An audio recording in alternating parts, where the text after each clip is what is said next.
Buenos días, soy el hermano Marco Antonio y esto es Unos Minutos con Dios. En el libro de los Hechos, en el capítulo 9, versículo 1 en adelante, nos dice la palabra del Señor.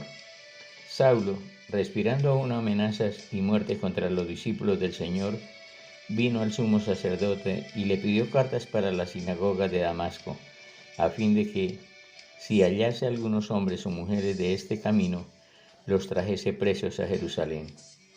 Mas yendo por el camino aconteció que al llegar cerca de Damasco, repentinamente le rodeó un resplandor de luz del cielo, y cayendo en tierra, oyó que una voz le decía: Saulo, Saulo, ¿por qué me persigues? Podríamos pensar aquí algo bien serio. Él le dijo: ¿Quién eres, Señor? Y le dijo: Yo soy Jesús, a quien tú persigues. Cosa dura te es dar coces contra el aguijón. Aquí la Biblia nos muestra que el apóstol Pablo perseguía a los creyentes con amenazas de muerte, y no solamente eran amenazas. Se cree que él pudo llegar a matar a algunos cristianos también, y a llevarlos presos, a arrastrarlos, y él creía que estaba haciéndole un servicio a Dios. Pero cuando nos dice que le rodeó un resplandor de luz, pasó que él se cayó. Muchos dicen que el caballo, pero yo no veo caballo aquí en este pasaje ni en ningún otro que nos diga que Saulo llevaba caballo. Podía ir a pie y se cayó. Pero si miramos la situación económica de Saulo, sí es muy probable que haya ido a caballo, con poco de gente y con las cartas de los sacerdotes para poder apresar a los cristianos. De pronto ese resplandor de luz lo rodea, y oye esa voz que le dice: Saulo, Saulo, ¿por qué me persigues? Y aquí podríamos empezar a especular un poquito. Y Saulo responde: Señor, ¿quién eres tú? Y el Señor le dice: Yo soy Jesús, a quien tú persigues. ¿Que yo te persigo, Jesús? No, de ninguna manera. Yo no te persigo, nunca te he perseguido.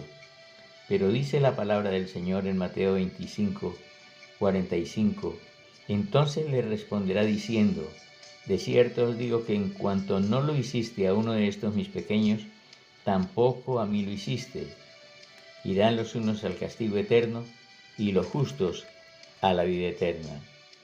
Es en este momento cuando nosotros dirá que oiremos lo que Él nos diga, porque dice la palabra que lo que le hicimos a uno de los pequeños, a uno de los más inofensivos, de los más necesitados, de los más indefensos de los seres humanos que nos encontremos, bueno o malo, se lo estaremos haciendo a Jesús. Saulo no estaba persiguiendo a Jesús, pero estaba persiguiendo a la iglesia, estaba persiguiendo a los creyentes, y ahí se cumple. Ah, está persiguiendo a los creyentes, me está persiguiendo a mí, le dijo Jesús a Pablo. Y Pablo no tenía ni media idea de que al perseguir a los creyentes estaba persiguiendo a Jesús. Recordamos la promesa que el Señor le hizo a Abraham allá en el capítulo 12 del libro de Génesis: al que te maldijere, maldeciré, y al que te bendijere, bendeciré. Esa es la promesa que todavía se extiende hasta nosotros. O sea, que nosotros tenemos esa bendición de estar protegidos por Dios. Dice la palabra del Señor: no temas, porque yo soy tu Dios, quien te sostiene de tu mano derecha. Te dice: no temas, yo te ayudo. Isaías nos habla diciendo: ninguna arma forjada contra ti prosperará, y condenarás toda lengua que se levante contra ti en juicio. Esta es la herencia de los siervos de Jehová. O sea, tenemos protección por todos lados. Y miremos lo que Pablo recibe. Ese resplandor que lo tumbó al piso lo dejó ciego. Y luego Dios manda a un profeta, a un discípulo, a un hombre de Dios, para que ore por Pablo. Y dice que cuando él oró, cayeron de sus ojos como 2 escamas. Y ahí él recobró la vista. Ahora, él había tenido un verdadero encuentro con Dios. Quizá podríamos decir que a Pablo lo tumbó del caballo. A muchos fue la economía la que los llevó a un encuentro con Dios. A otros la salud personal o de un familiar, de la persona que más ama. Estaba allí, en medio de esa angustia, de ese dolor, sin saber qué iba a pasar con ese ser amado. Cuando decidió volverse a Dios, lo tumbó también, porque quería salvarlo.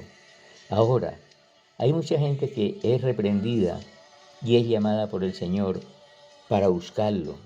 Y en el momento de angustia y de tribulación, ahí ellos quedan pegados al Señor.